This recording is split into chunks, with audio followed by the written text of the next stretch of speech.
वीर्यं करवावहै तेजस्विनावधीतमस्तु मा विद्विषावहै।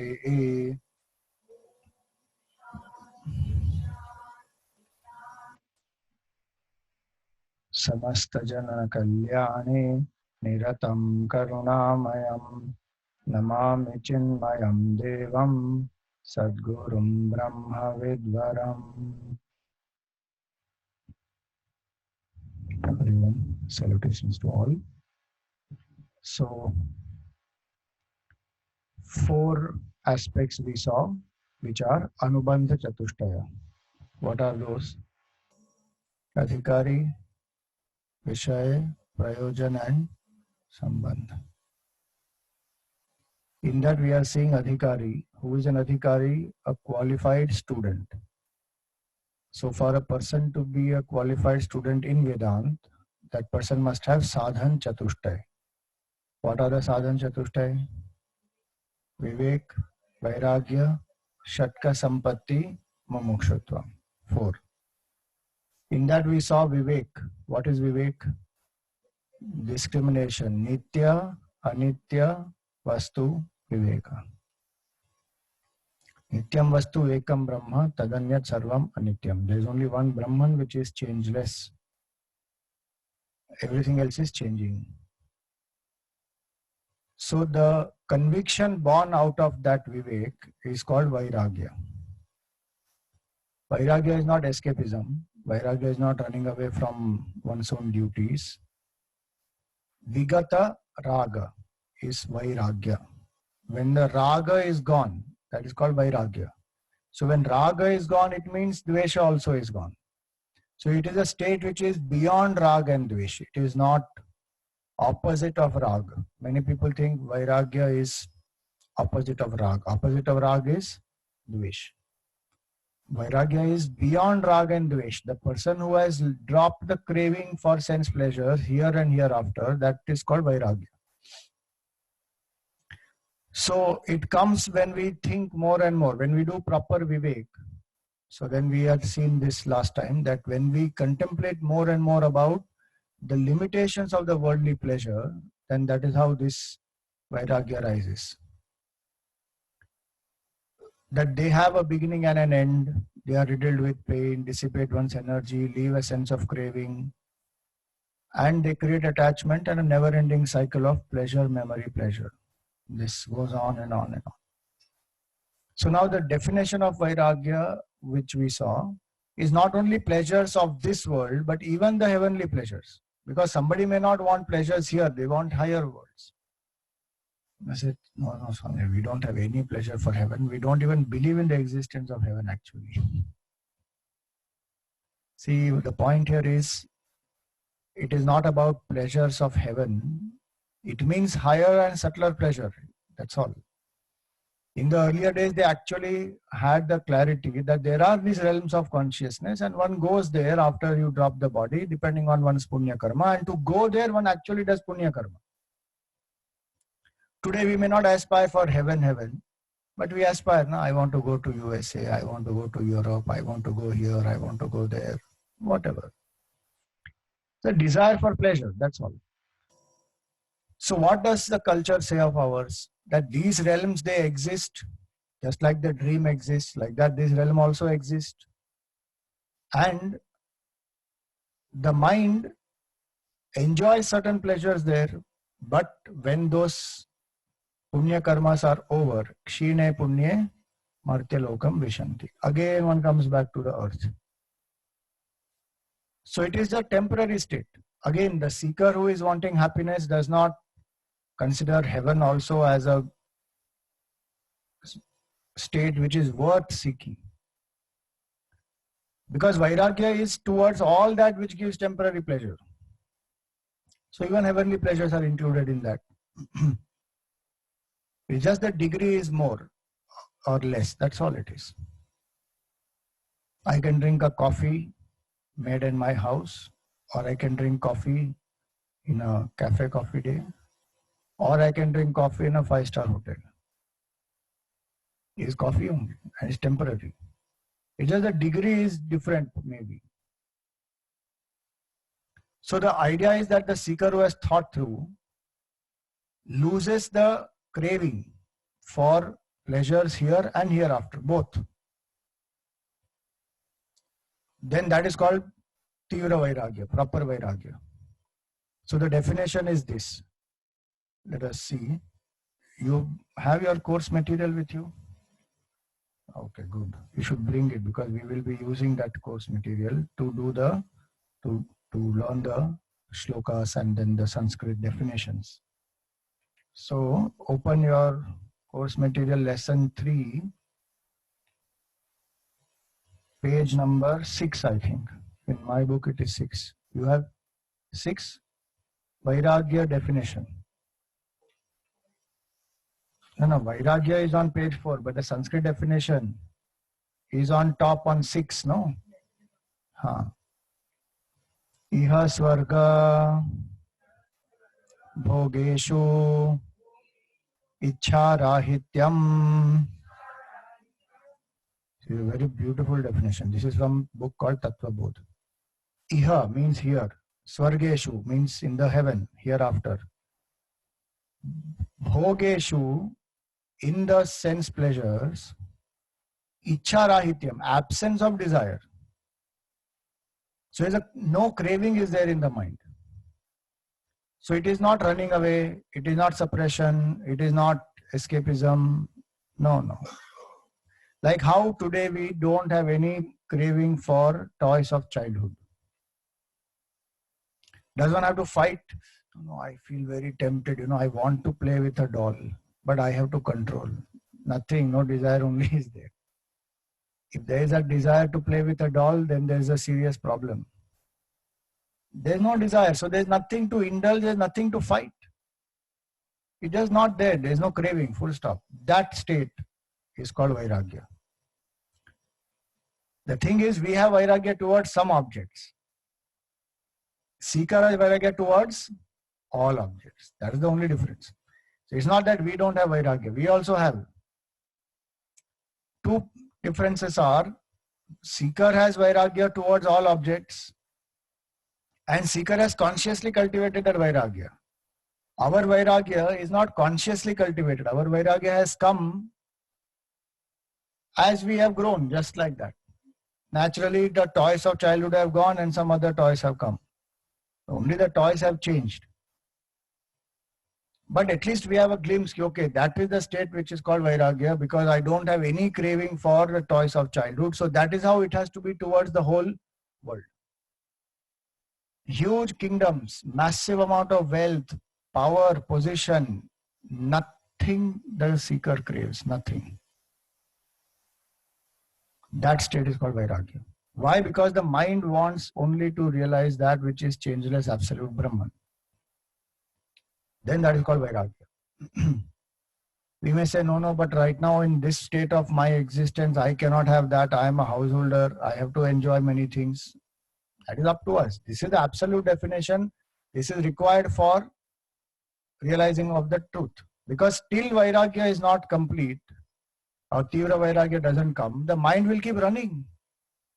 Something or the other one will keep craving. So then the mind has desire and it is stuck in the cycle of desire fulfillment. And so it is here, Vivek gives rise to Vairagya. That Vairagya which is not a result of Vivek will not be a firm Vairagya. That will be escapism.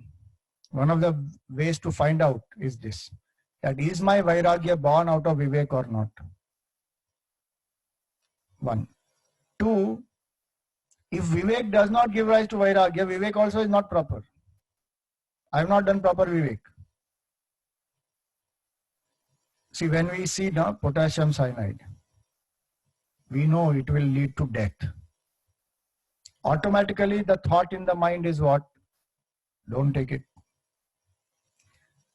If the thought in the mind says, nahi, try karke dekhte hain, that means the clarity is not there. No? Enough clarity is not there. Because if enough clarity is there, I will not touch it. Same way, if enough clarity is there, Vivek one has done, one knows that there is nothing here which is worth putting our efforts to realize, to get your permanent happiness. There's only pure consciousness, the self, which is the source of that. Everything else is temporary. That proper Vivek will automatically lead to Vairagya. So Vivek, if it is done properly, leads to Vairagya. And Vairagya, which is not born out of Vivek, is incomplete, is not proper, is not firm, not incomplete, is not firm. It will just go away. So there are these different types of Vairagya. Alabhe Vairagya means Vairagya that I get because I did not get what I wanted. Like the grapes are sour. You try, you don't become successful. You say, I have Vairagya towards success and failure. You propose to 10 people, everybody rejects your proposal. Nobody wants to marry you. Then you say, I have become a sannyasi. Alabhe Vairagya, it is called. Didn't get what I wanted. Then in the name of Vairagya, I am covering it up. One man said, I am very, very honest. I never take a bribe. Why? Nobody gave it to me till now. If somebody gives, I'll take. But till now, nobody gave. So now I'm very honest. That is called Alabhe Vairagya. It's not real. It is a facade. Then second is Manda Vairagya. Manda Vairagya is which is temporary. It comes because of some, what we call Smashan Vairagya. Some near and dear one has passed away, or some business loss has happened. The death or loss, that or some natural calamity came about and I lost so many things. Then the mind comes in a mode of Vairagya, saying, anyway, everything is temporary. What is the use of living in this world? And after some time, that mind again comes back to normal. Again, whipped by desire, enjoyment, sense pleasure, again runs behind all that. So then that is not firm Vairagya, because it was not born out of Vivek. It was born out of the temporary situation of disillusionment. See, Vivek and disillusionment are very different. Vivek is proper, steady knowledge, and based on the understanding that higher way of life is to realize the absolute. Disillusionment is when my expectations are thwarted. My expectations are not met. Then I get disillusioned and I get disappointed.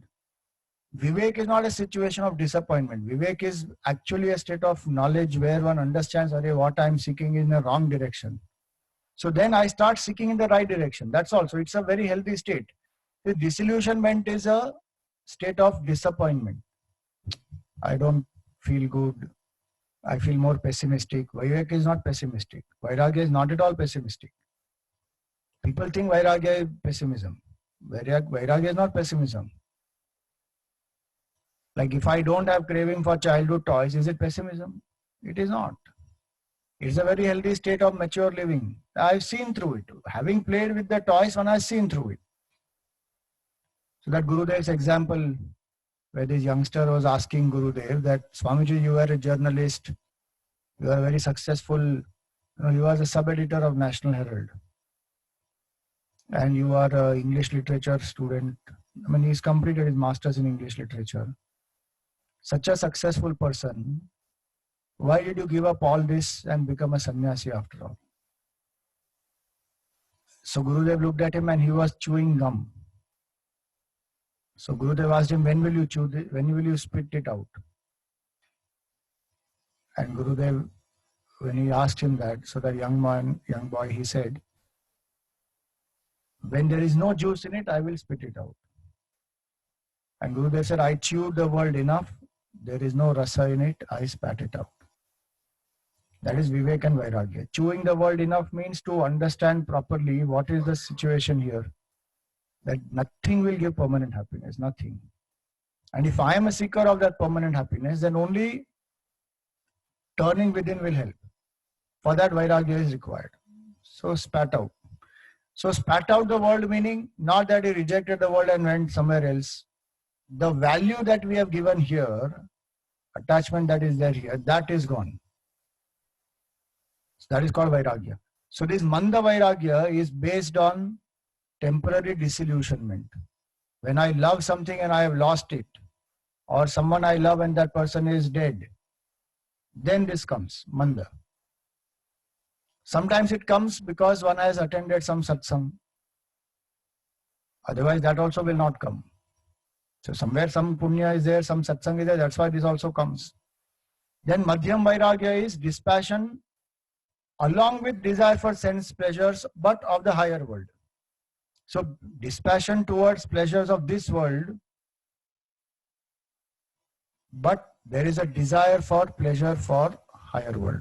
So one is doing karma, one is doing punya, one is doing dan, so that one will get more punya karma, and through that one will enjoy higher pleasure. So that is called Madhyam Vairagya, where there is dispassion along with desires for sense pleasure. Now, as I said, higher world need not mean only heaven. It can be higher pleasures here in this world. And third is a Tivra Vairagya, intense Vairagya towards all objects. Nothing can tempt that person. See, though these sadhana chatushtaya are qualifications for an aspirant, and they may seem basic, but we have to go on strengthening these, because unless we don't strengthen these, Vedanta will not go inside and make the transformation in our identity. It will remain here as an informative knowledge. One can quote also, one can explain also. But it will not percolate down to the heart, and it will not change my vision that I am not the jiva, I am pure consciousness. It will remain intellectual information only. So when we keep saying, no, it is all intellectual, it is not intellectual. It is appearing intellectual because my sadhana chatushtaya is weak. The moment I strengthen that sadhana chatushtaya, the same thing immediately will transform. See, people like Nachiketa, when they went to Yamraj, their Vairagya was so strong. The father told him, in anger, he told him that, I give you to death. Because father was not following the Shastra properly. So the father had a lot of desire for name, fame, prosperity, project, all that. So he was doing a Vishwajit sacrifice in which he is supposed to give up everything. But he is giving up what? Only cows which can't even die. Such weak cows. So the son looked at him and he said, if my father is going to do this, he will not get what he is supposed to get. He wants to go and enjoy heaven. He will not even get heaven. In fact, he will fall. So to save him, he said, to whom will you give me? That is such a nice way to ask. Instead of saying you are not doing what the Shastra is saying. He's saying, to whom will you give me? Father thought twice, thrice. He asked the small boy, what is he asking? Then he understood, no, this boy is asking properly, to whom will you give me?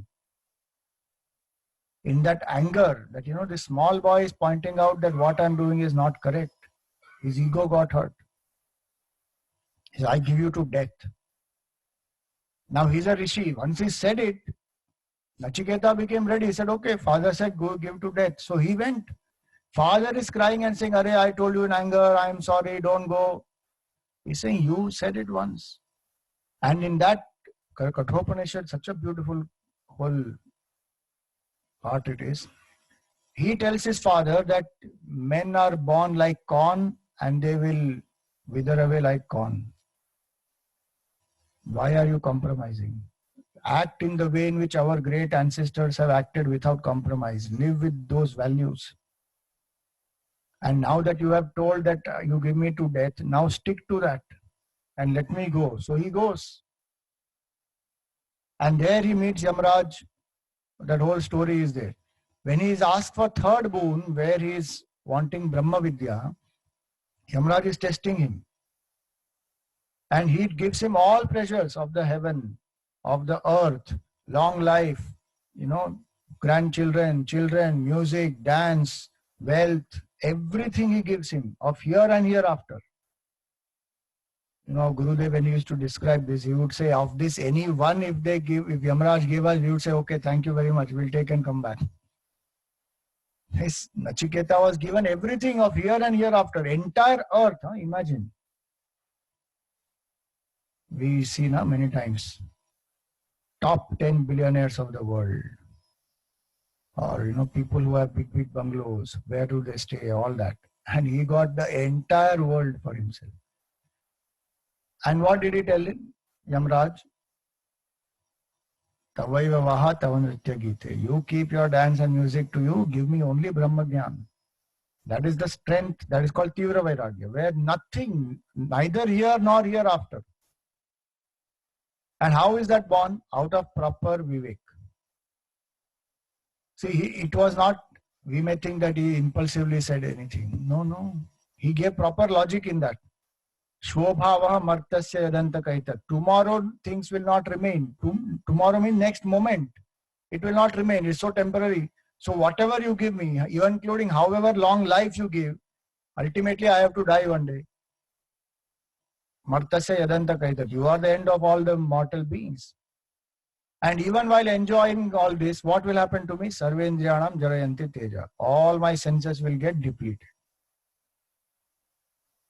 Apis sarvam jivitam alpameva. However long life you give, compared to infinity, it is only one small speck. So he says, Tavaiva vaha tavanritya gita. You keep all this with you, give me only Brahma Jnana.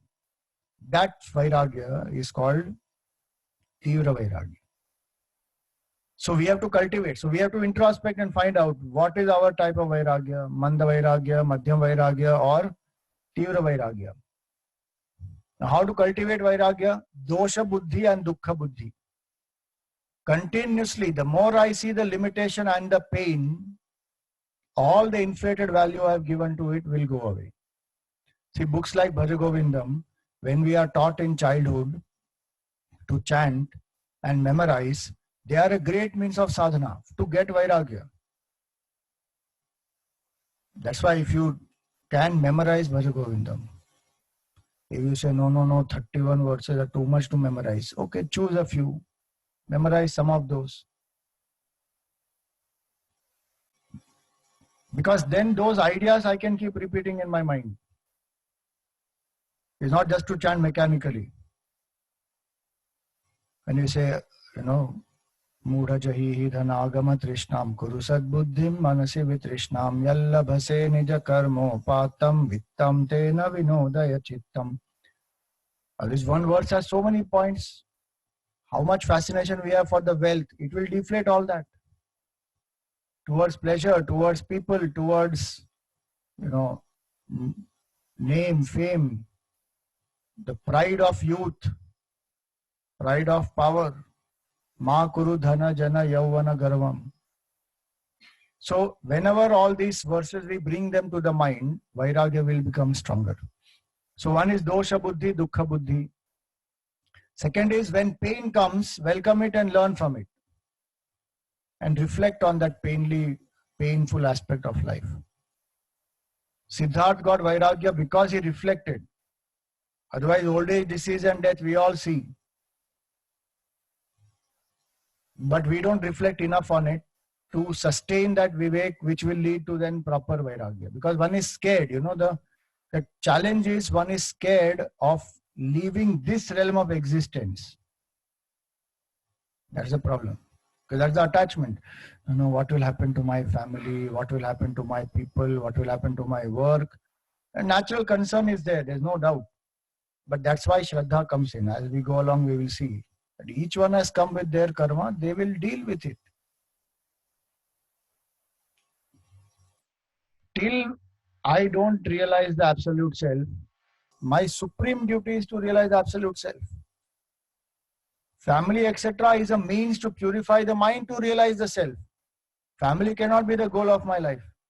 I cannot be bound by that. Because of this, now I am not seeking the self. No. So many of our rishis and sadhus, rishis and saints and sages, they all were grahastis.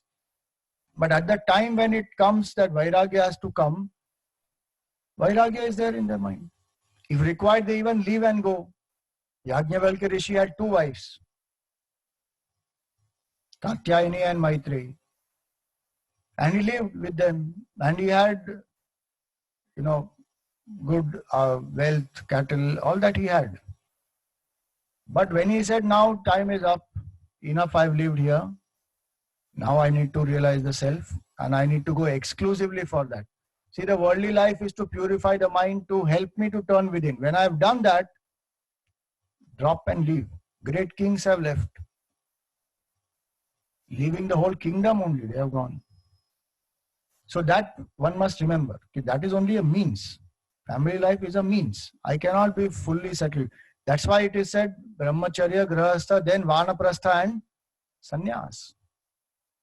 When we say, na, Jivet Sharada Shatam, live 100 years. Live 100 years means live in these 4 stages. Not as a Grahasthi, you live till 100 years. You live 100 years. I bless you, live 100 years. Not as a Grahasthi. Vanaprastha and Sannyasa one has to do. Is it formally required? Formally also helps a lot.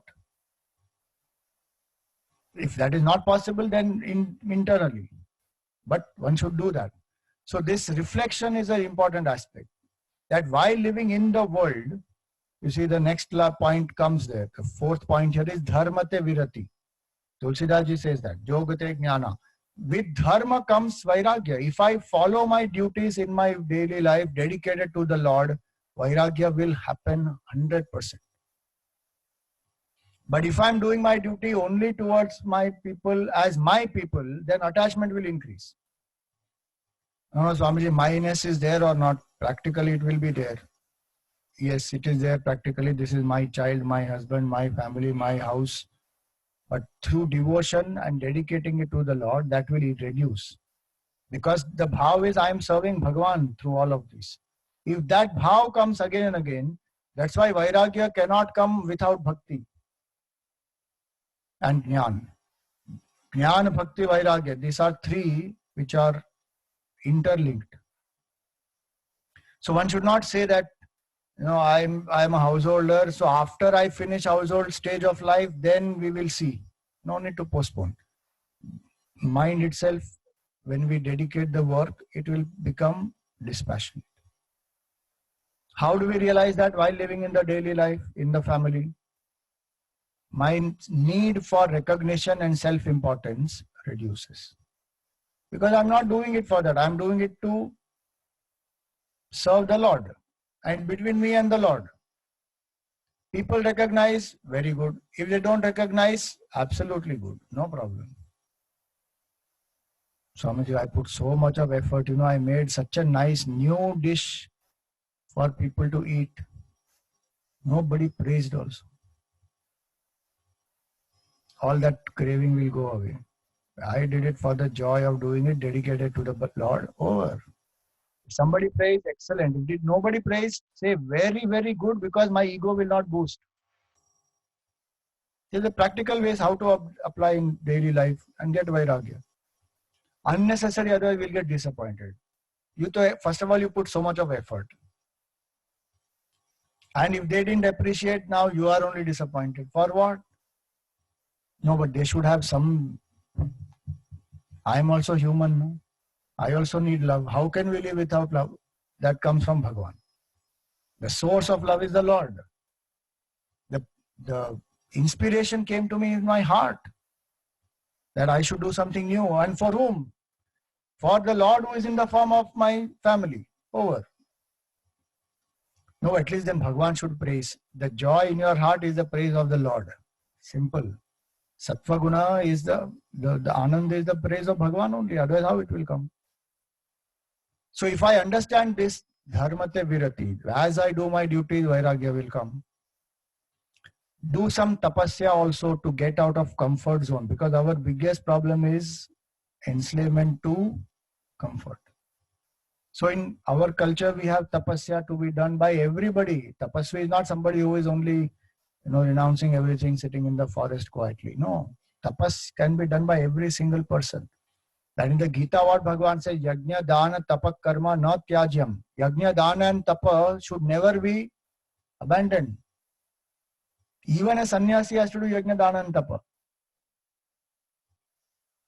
So tapas means what?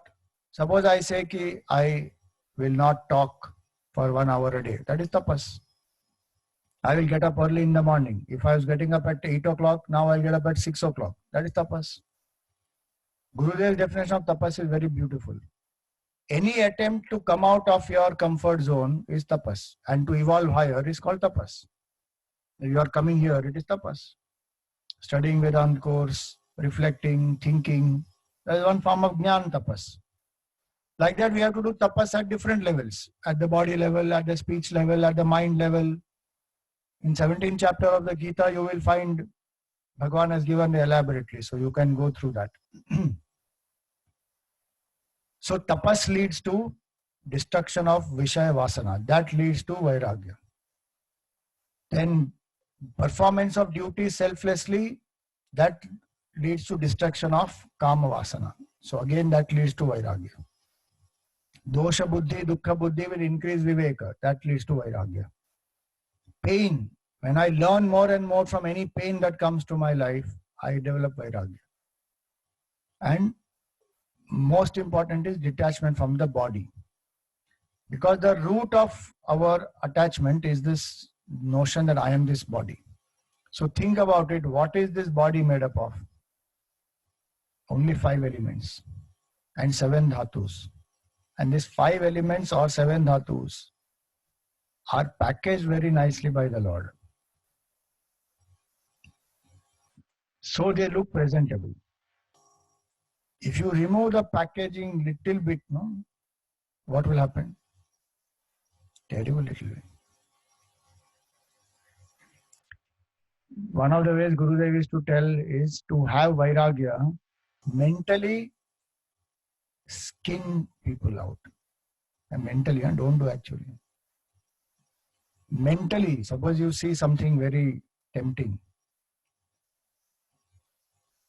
If it is a person, mentally just remove 1 centimeter, this one layer, first layer of the skin. Skin is supposed to have some 7 layers, it seems. You just remove 1 layer of the skin and visualize in your mind what is that person. You will see what? Collection of flesh, bones, all that. And if you see some tempting object, let us say you see, what is it called? Strawberry with cream, nicely they decorate and then give like this. Imagine the condition of that after 2 days. What will it be? Then in that case, I can't enjoy anything in life, Swamiji. Whatever comes unasked, you enjoy and finish it. Don't crave for it. No remembrance before it, no remembrance after it. That is called Vairagya. You're not sitting and craving, mango season has come. Mango milkshake I must have. With ice, thanda, so nice it is. No craving before. And after having taken it, no desire afterwards. Tomorrow also I should get nothing. It came unasked, eat it, drink it, forget it after that or before that. See, again I'm saying this is meant for those who want pure Brahman. Our problem is we want both Brahman plus Maya. Then we want enjoyment also, and then while enjoying, how to reach that? Then that Vairagya, that's why these levels. Manda Vairagya, Madhyam Vairagya, Tivra Vairagya. Now what I'm going to show is the attitude of a person who has Tivra Vairagya. And this Gurudev has written in his commentaries. You will read this. A man of true detachment will run after sense objects with as much enthusiasm as one would run to embrace a dead queen's rotten body. With as much satisfaction as one would decide to quench one's thirst by drinking the pus flowing out from a leper's wound. With as much readiness as one would enter a boiling cauldron of molten iron to take a refreshing bath. Will we do any one of this? Even reading is so disgusting. But we are doing exactly this. No, Swamiji, where are we doing this? You think when you embrace somebody, what is that? Is rotting body. Constantly the body is rotting or not? But we think that this body is so nice. So the delusion is there towards the body. Drink the pus out of leper's wound. Appa, terrible.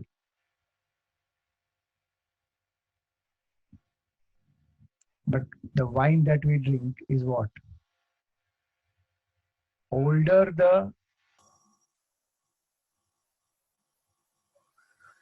that bottle, more it is costly. Na?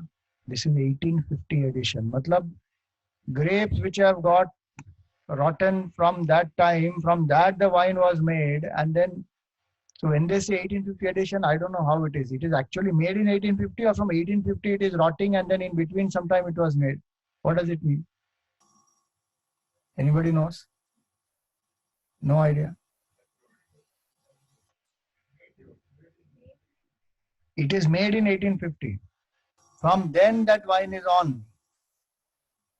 And tamasic food definition in our culture is 3 hours. What do you call such a wine? Maha power infinity tamasic it is.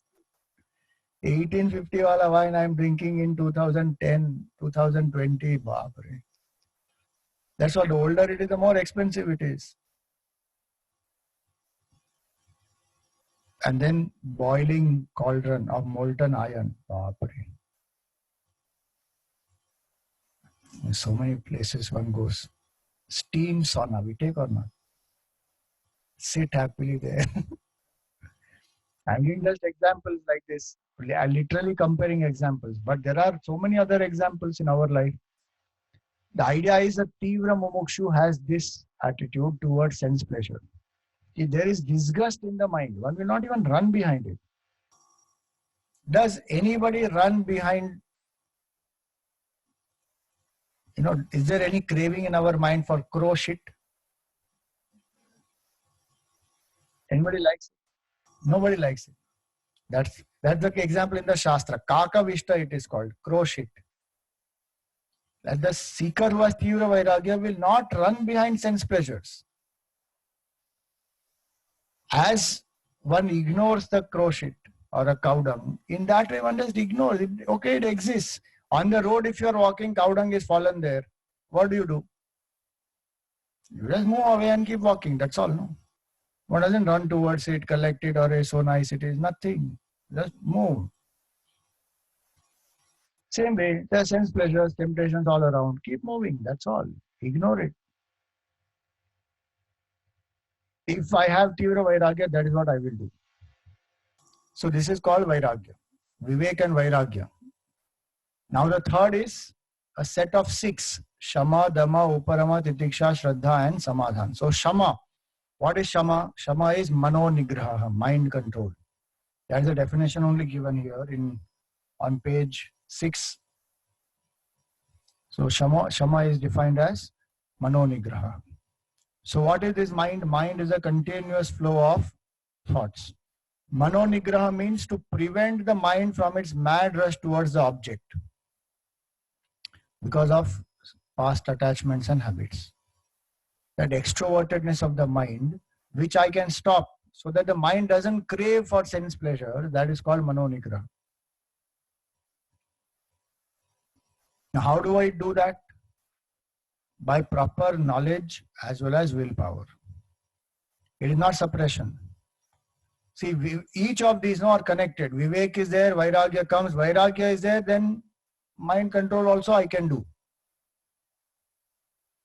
Till we get to the absolute state of Vairagya, Tivra Vairagya, the mind will keep wanting to go out because of its vasanas. So when it goes out, one restrains, especially in the time of contemplation. See, when we try to restrain the mind, then only we know how deep is our vasana. And that's why this tapasya is a very important aspect. Suppose I do upvas, that is the time only I will realize how much craving I have for food and what type of food also. So if I do, let us say Ekadashi Vrat, regularly, it will come twice in a month.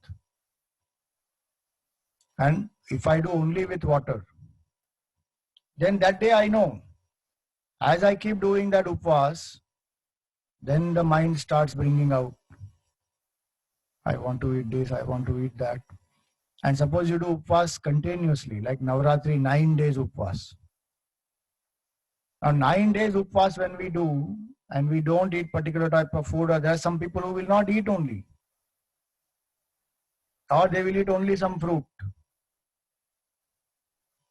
Then you see, if the mind is engaged in the devotional practice of Bhagavan, that is a different thing.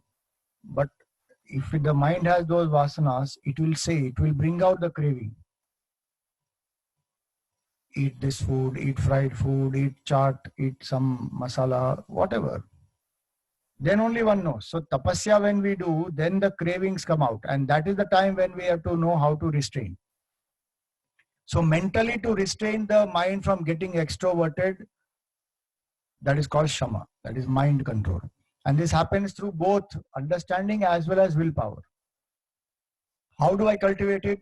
Remind the mind more and more of the goal. What do I really want to achieve in life? You know, even in goal setting workshops, they tell, no, you have to write your goal and then every day read the goal, because that will get reinforced and the mind remains focused. Otherwise, the mind easily gets distracted. So remind the mind again and again of the goal. That when it goes out, again bring it back, saying, what do I want? Do I want temporary pleasure or I want permanent happiness? What is my true state?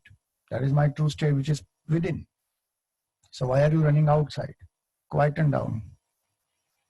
Second is channelize the energies through hard work and constantly challenge yourself to greater heights.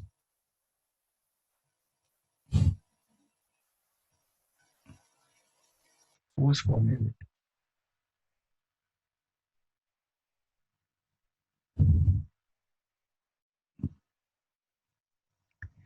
So work is that which will engage the mental energy. If we don't channelize the mental energy, see, if we withdraw the mind, we have to apply it somewhere else.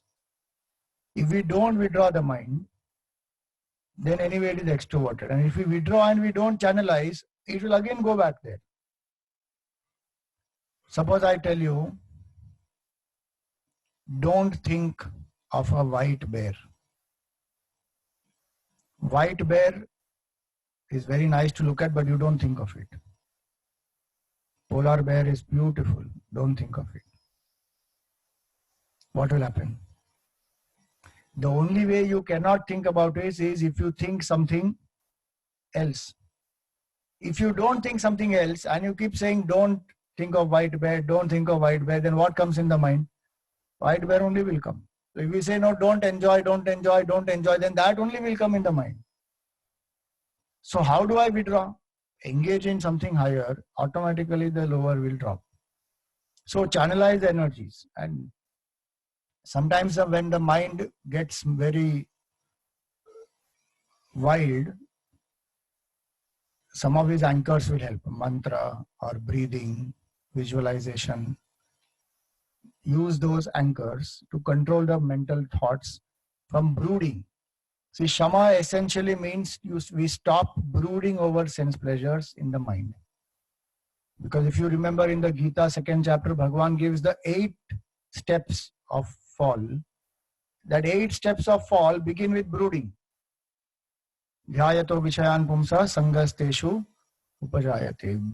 Brooding on the sense object, attachment rises. From attachment comes desire. From desire comes anger. Anger leads to delusion. Delusion leads to loss of memory. Loss of memory leads to destruction. Pranashyati, over. So that brooding on sense pleasures is what mind control is. That mind control does not mean blankness. A lot of people think control the mind, no thought should come. No. That mind which is running outside to, embrace and enjoy more and more sense objects, that mental craving has to stop. That is called shama.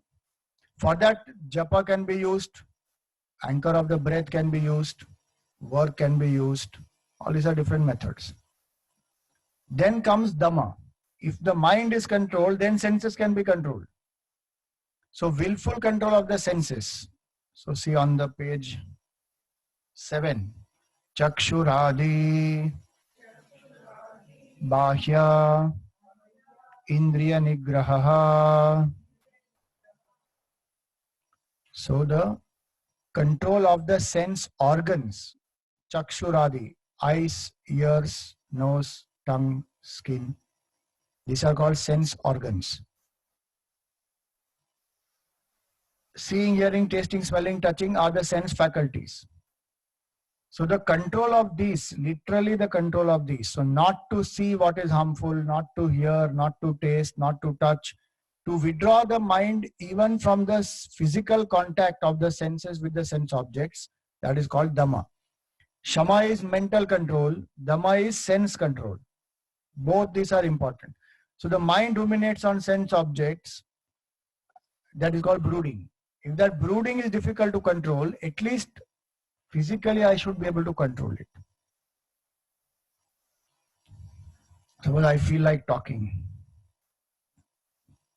Some people go for a course, Maun Vrat. But the urge is there to talk. Now, if I am not able to control that urge to talk, at least at the verbal level, I should stop talking. Say, no, I will not talk. Then that not talking at the verbal level, that is called Dhamma. And if I am able to withdraw from even that urge to talk, then that is called Shama. Definitely mind control will lead to sense control, but suppose mind control is difficult, then begin with sense control. So very clearly Shama and Dhamma both are given in our Vedanta to control, to make the seeker understand the importance. So if somebody asks, is it necessary to really not enjoy? Dhamma has to be shown. It is given here. Control the senses. Why? Because it is a trick of the mind. The mind doesn't want to live in control, no?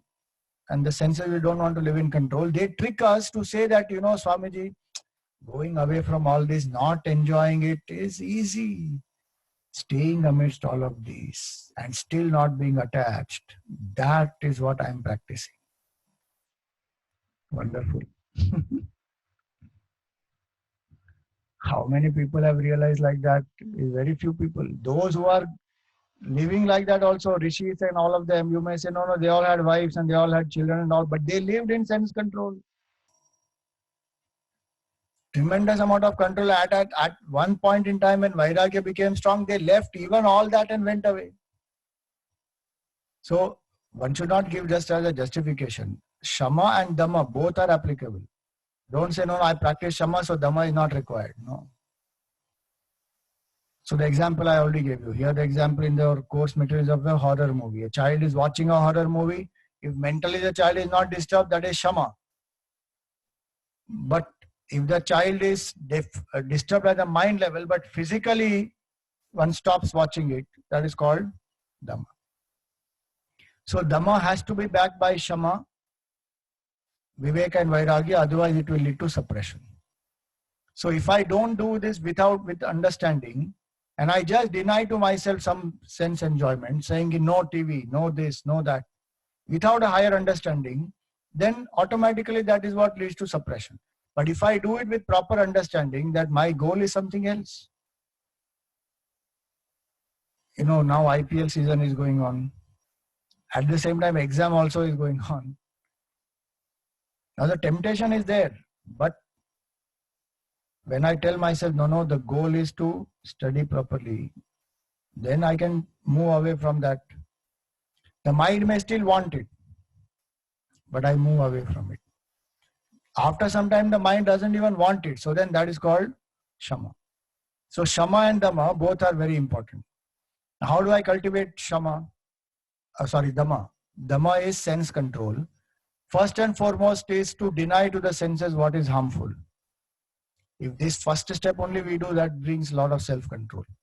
Because so many things that we do, we know they are harmful, but we will still do it. The challenge is there only. The strange part is, a lot of people come to us and say, Swamiji, can you tell us how to be practical?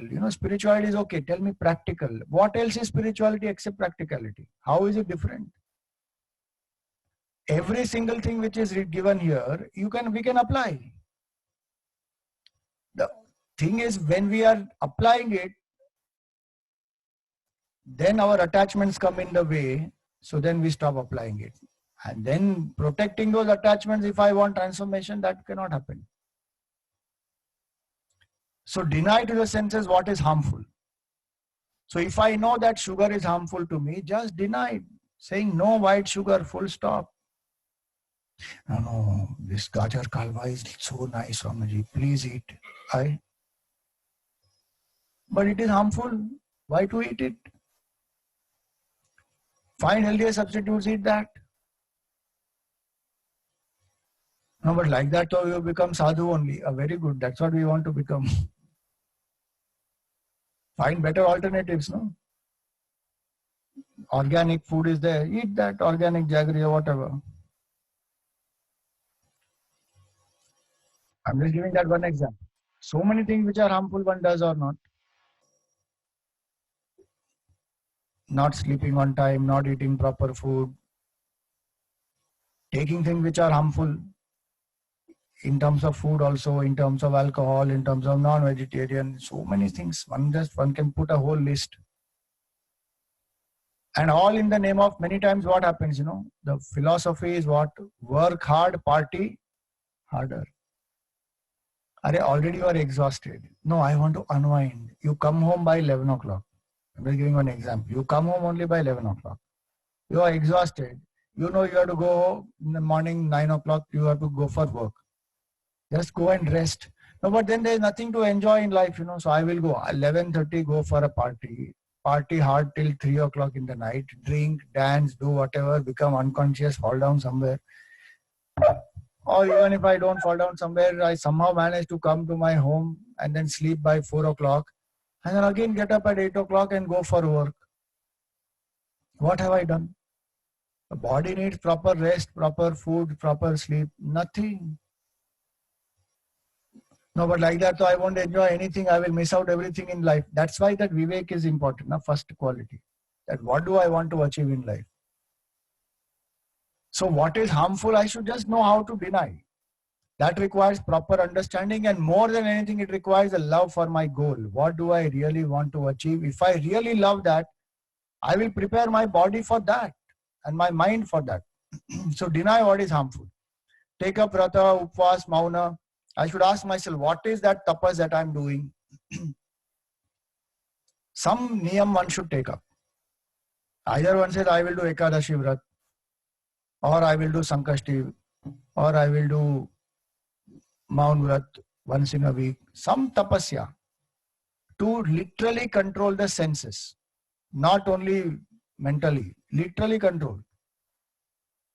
We say 1 year I will not eat chocolate. Very good. That's a tapasya then.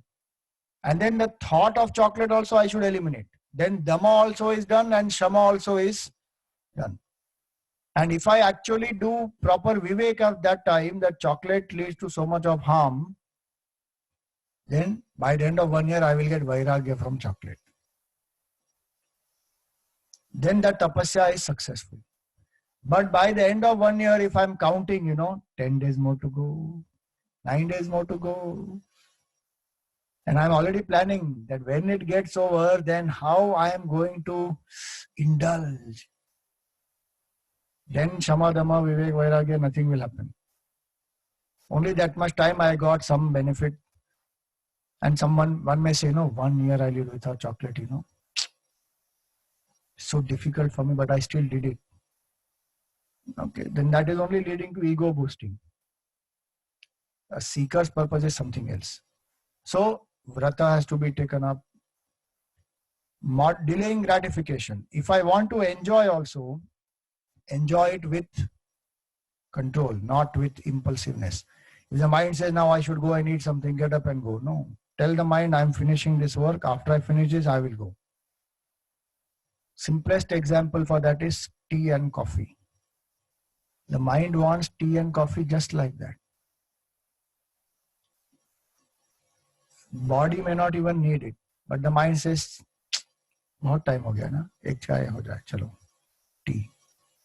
At that time when the thought comes, no, I should drink tea or coffee or something, what do I tell my mind? Not now. After 1 hour. Let me finish this work.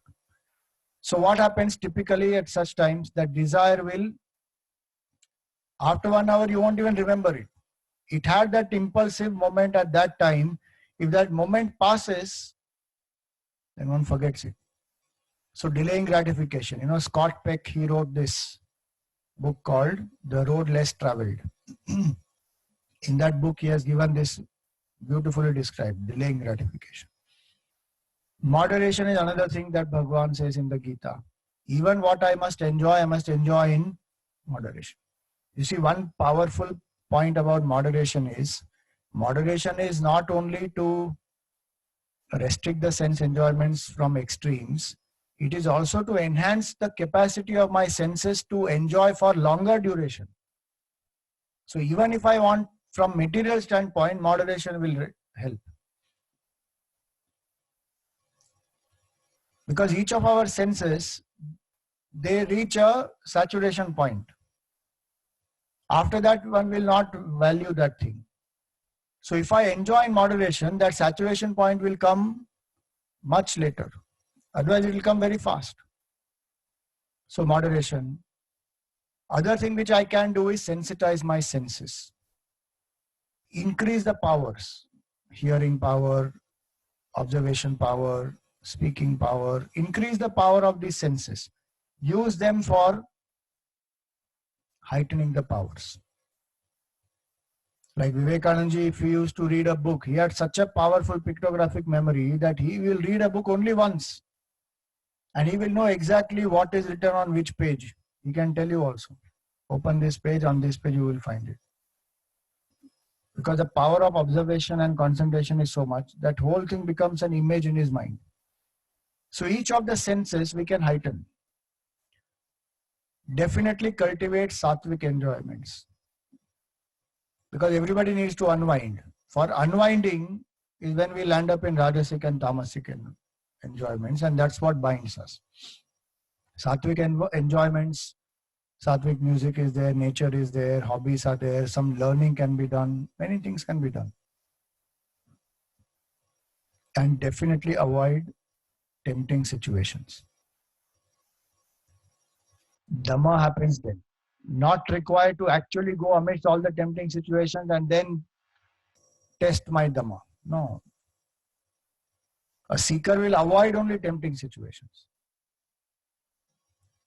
Now, prevention is better than cure.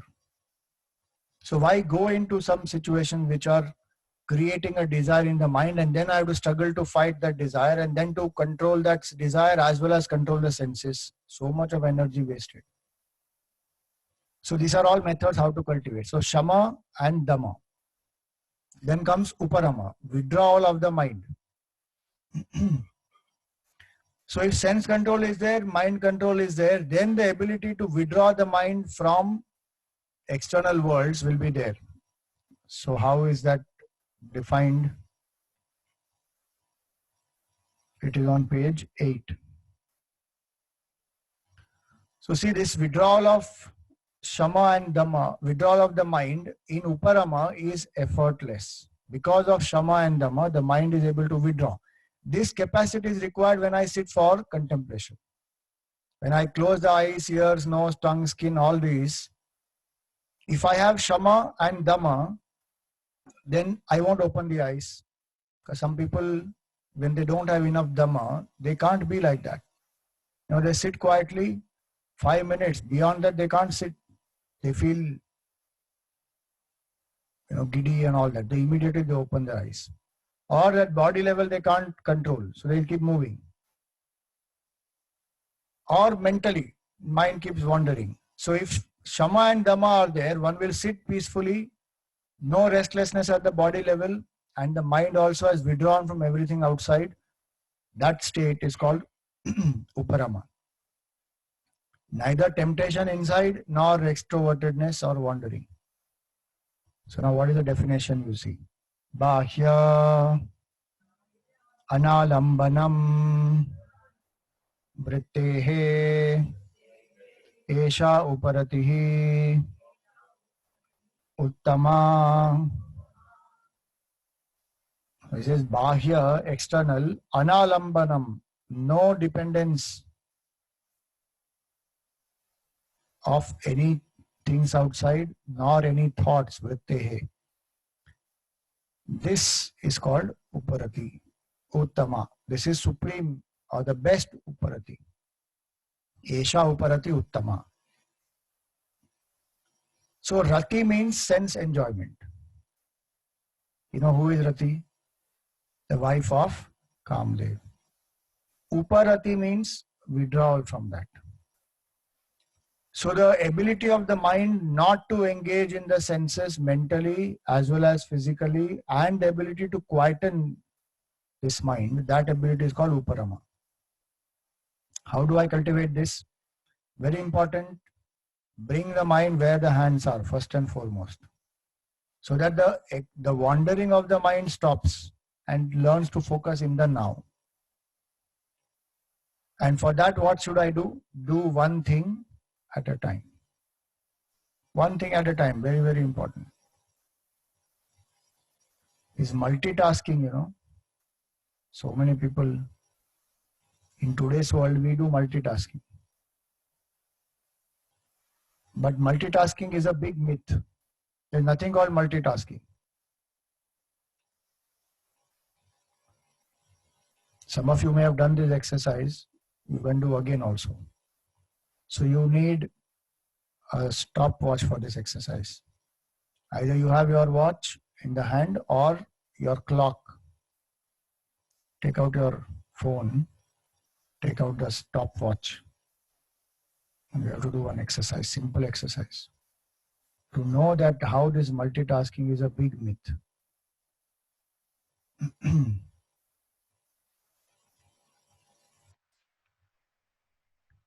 You got it?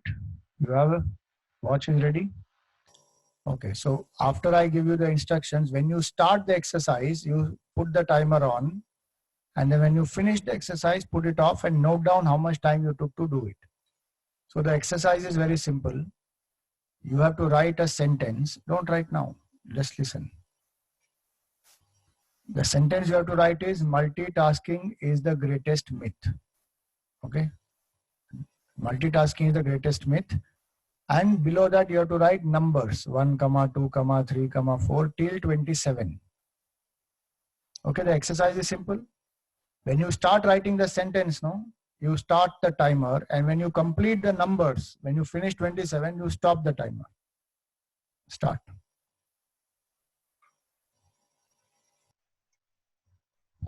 The sentence is multitasking is the greatest myth.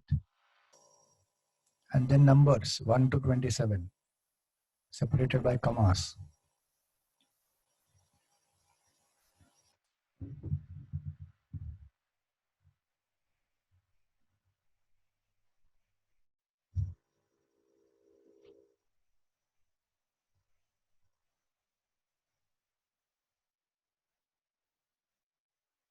Done?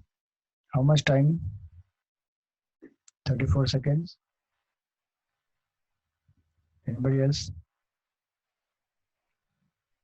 54, 45, 43. Okay, good. Everybody is done? All right. Now the second part of the exercise. Listen carefully, then you do. You have to do the same thing, but you have to alternate between the alphabet and the number.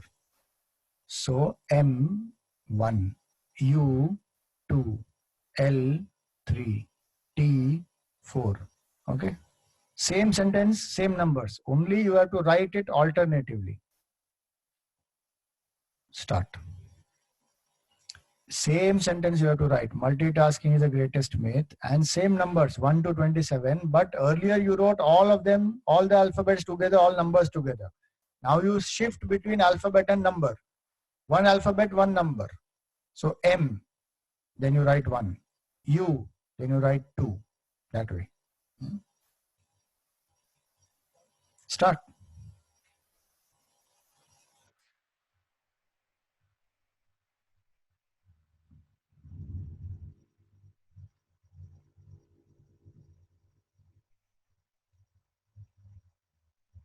You have to write not next to each other, one below the other. Huh? So it forms the sentence and the numbers, not next to each other.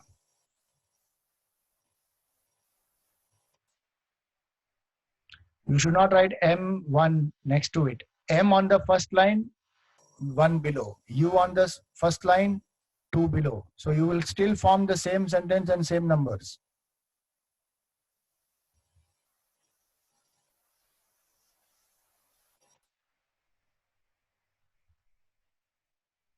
How is it possible? Earlier you took how much time? 34. But did you do in the same way? Horizontally it is. No? Or if you have written vertically, you should write switching. With M, you should not write MULTI all one together and then numbers one together. M, then 1, U, and then 2. It will take more time, 100%. Minimum 1 minute it will take.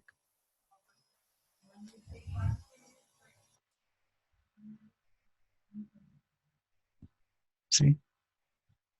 Considerably more time than before. Which was easier to do? First one. Why was it easier to do? Because you are doing one task at a time. In this you are switching. So what they say, there is nothing called multitasking. What we actually do in the name of multitasking is switch tasking. Our brain is switching and switches very fast, so we don't realize it, but it is switching. In that, energy is more, time is more, stress also is more. Which one was easy to do? First one, no? Second one more stressful. And if you want to have more stress in that, do it on phone. Then you had it. Switching between first line and second line on phone, that itself will be stressful. Now imagine how much things we are doing, not one at a time. Watching the TV, eating the food, talking to people, same time doing something else. Driving the car, you just think driving the car and people are talking on the phone. And forget talking on the phone. The phone rings and the attention of the driver goes to quieten that ringtone. That itself is so dangerous. Talking to the second level only. He's driving the car, suddenly there's something and his mind goes there. His eyes go there. Now what is there in the front? Gone. So multitasking actually is a myth. There's all the time what is happening is switch tasking. So to cultivate the ability to withdraw, I must learn to do one thing at a time. Then what happens? Everything else the mind has withdrawn from, focusing only on that one. Then when I sit for meditation, also the same thing the mind will do. That it will withdraw from everything else and focus on the one. But if I don't do that, I am training, you see the mind, I am training the mind to do more than one thing at the same time. So it will not stay focused on one. And today that is what happens. You know, when we are working on the computer, important work we are doing, chat window is also open, email is also open, some notification is coming and some Facebook message is coming, and the mind keeps running everywhere. Up between this, go there, again come back, again go there, again do this. That is such a dissipated way to work. One should do one thing at a time, finish that, go to the next. Then that mind becomes single pointed, then Uparati becomes easy.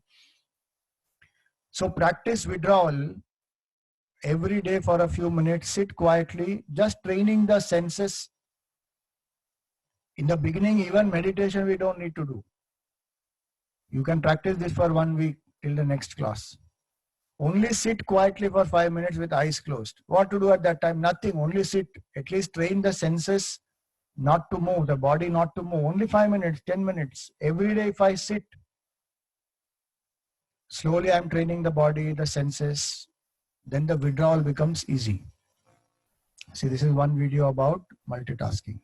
Lots of questions are asked about multitasking.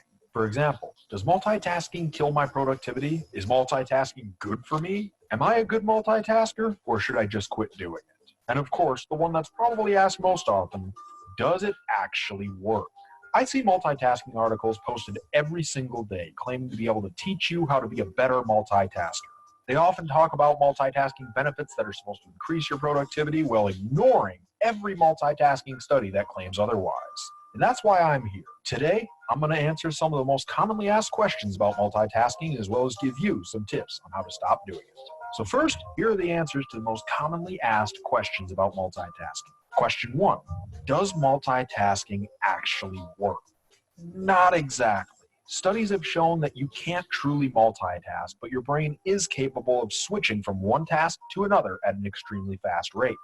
A good example would be when you're walking and talking with somebody. Your brain is actually switching between those two tasks, but it does it so quickly that we don't actually notice it. However, this doesn't work for more complex tasks, like trying to figure out a complex math problem while simultaneously organizing a group of unrelated people for an unrelated project.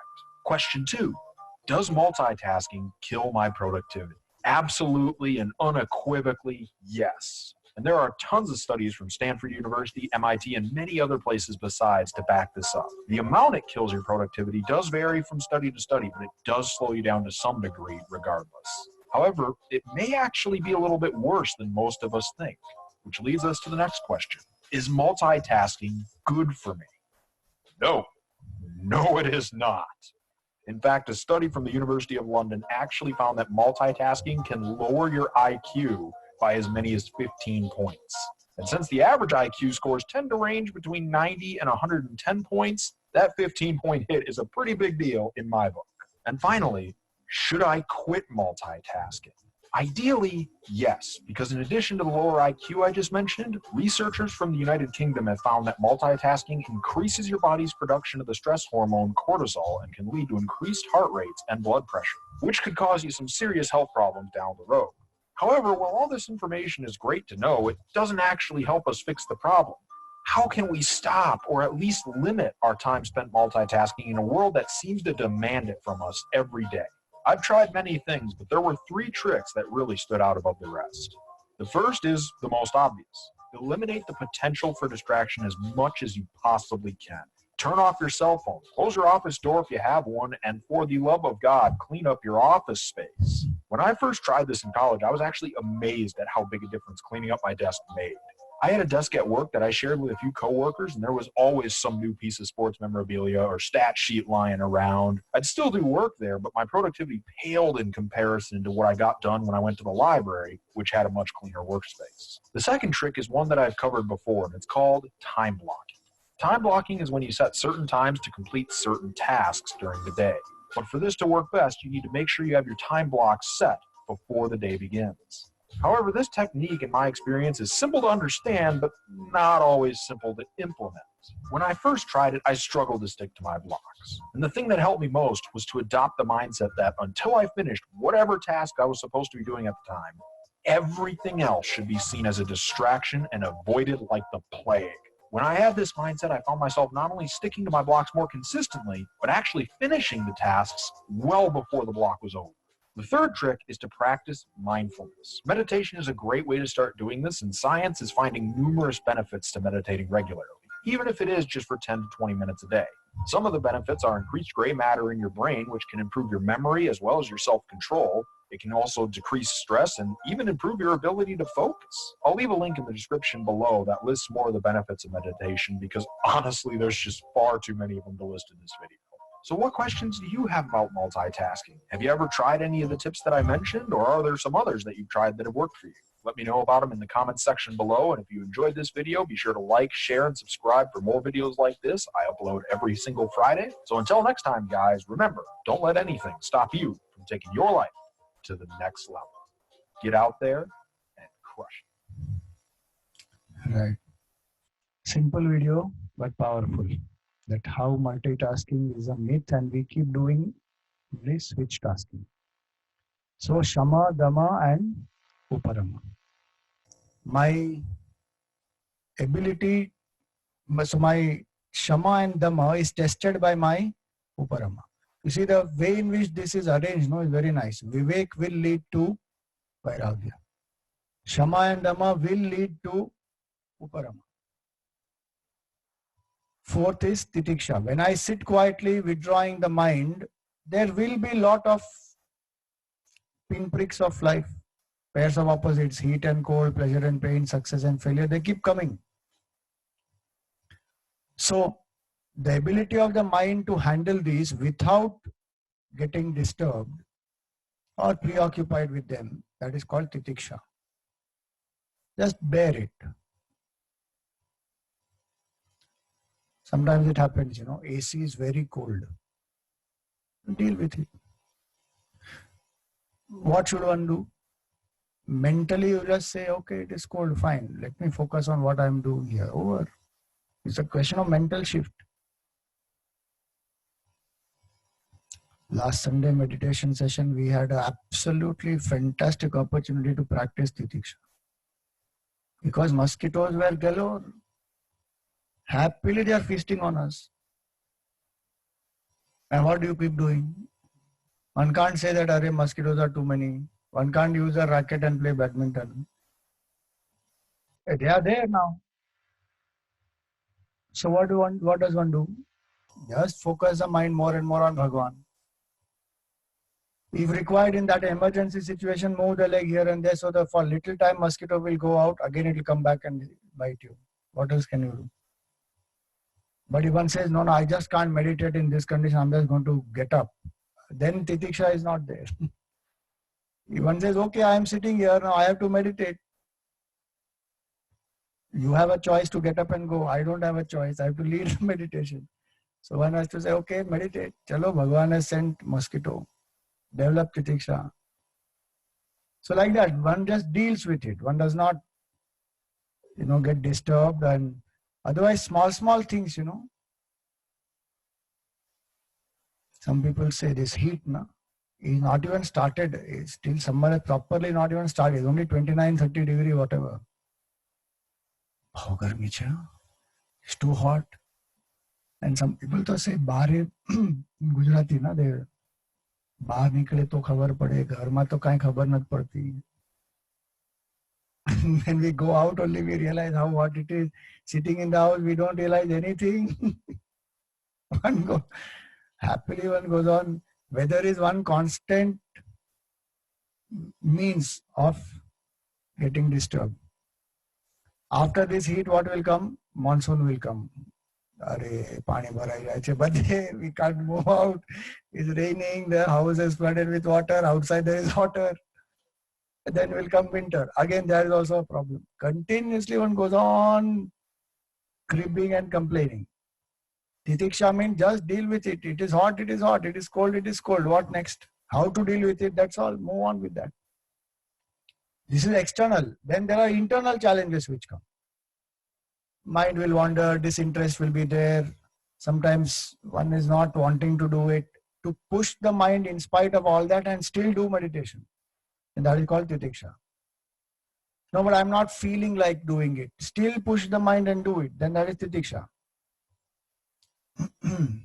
So what is the definition? Let us read. Page 9. Shitoshna Sukha Dukkhadi Sahishnutvam.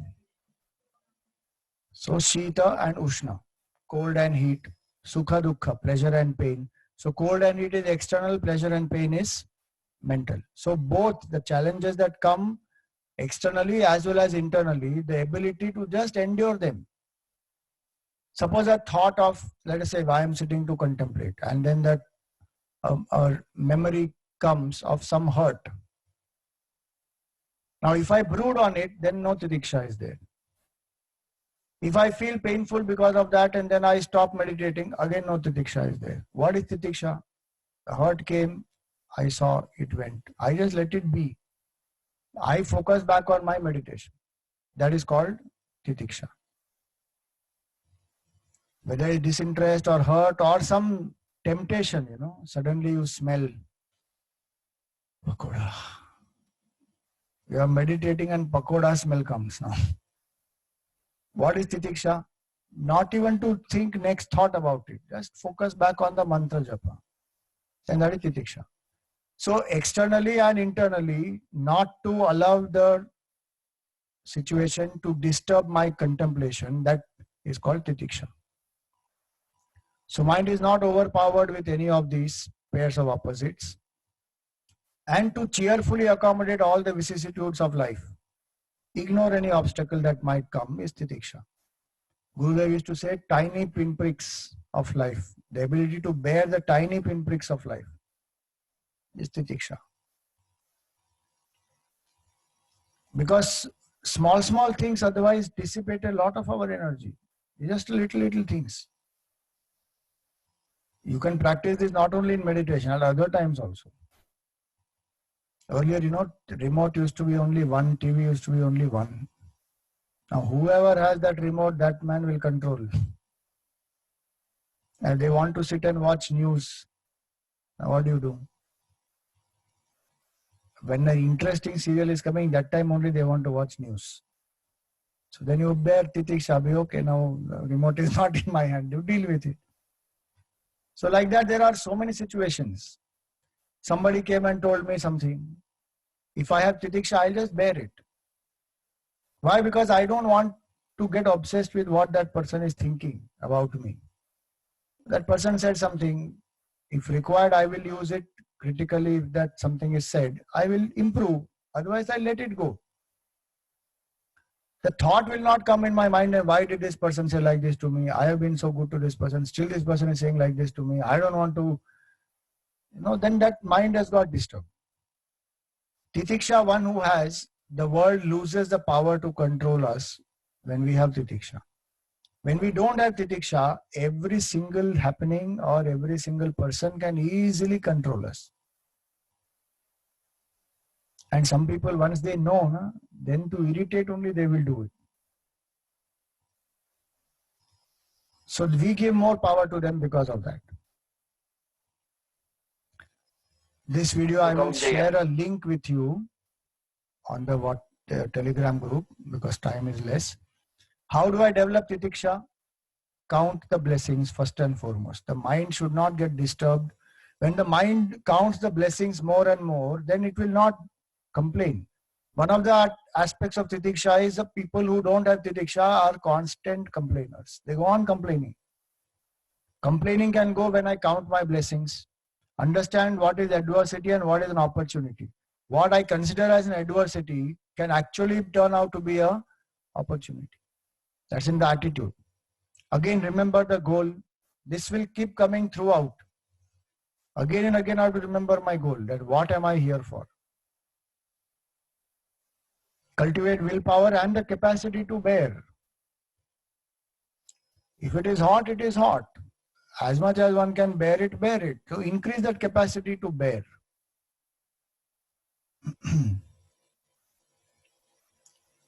In earlier days when even today, when the army gets trained, they train them how to bear. Physically, they may not get enough water, food. They have to survive in those conditions. They are taught to deal with hunger, with thirst, even with mental torture. Recently, that our wing commander Abhinandan, he was caught. Now they are taught. He didn't speak a word. And he had some document, he ate it up. So that is titiksha. One is taught that one has to deal with that, pressure. So increase that capacity to bear. Tapas helps to do this. What is the difference between tapas and titiksha? Tapas is voluntary. Titiksha is what has come unasked, I have to bear it. For example, upvas is voluntary. But hunger, I didn't get food on time, let us say. Now I have to bear it. I should not become hangry. Then that is called titiksha. In tapas, I am voluntarily engaging in it. In titiksha, what has come to me, now I have to deal with it without getting disturbed. That is titiksha.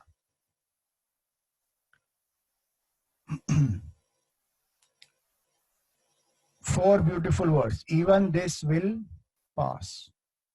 That gives the strength to deal with situations. And wow attitude. What is wow attitude? With or without. If something is there, fine. Say wow. If it is not there also, wow. So Shama, Dhamma, Uparama, Titiksha. 3 more are there that we will take up in our next class. Shraddha, Samadhan and Mumukshutva. I'm going a little slow on this chapter because this we have to strengthen, and our course material is only mentioning this. It is not telling us how to develop it. So these are things that we can practically apply. Om Purnamada Purnamidam Purnat Purnamudachyate Purnasya Purnamadaya Purnameva Vashishyate. Om Shanti Shanti Shanti. Harihi Om Shri Gurubhyo Namaha. Harihi Om.